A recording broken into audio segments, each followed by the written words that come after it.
James Cone wrote an article about the Black church, and it talks about the importance of Black church worship to the Black congregation. So, and it talks about the freedom within that worship, right? Capitalizing on the African aesthetic, which in many ways the enslaved Africans had that beaten out of them. They weren't allowed to be African. They couldn't speak their language. They weren't allowed to use their instruments.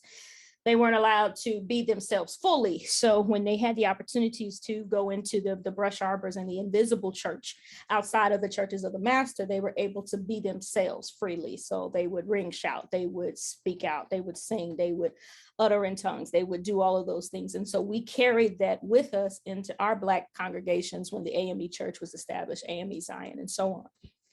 And so in Dr. Cone's article, he talks about how the church house was a place of freedom for us, a way to get rid of the oppression or leave the oppression of Jim Crow and Jane Crow laws behind for a moment. It was a place where we weren't the boy and the girl and the domestic workers. Not that there's anything wrong with being a domestic worker. I come from families who had that, but they could be the leaders, the pastors, the deacons, the trustees.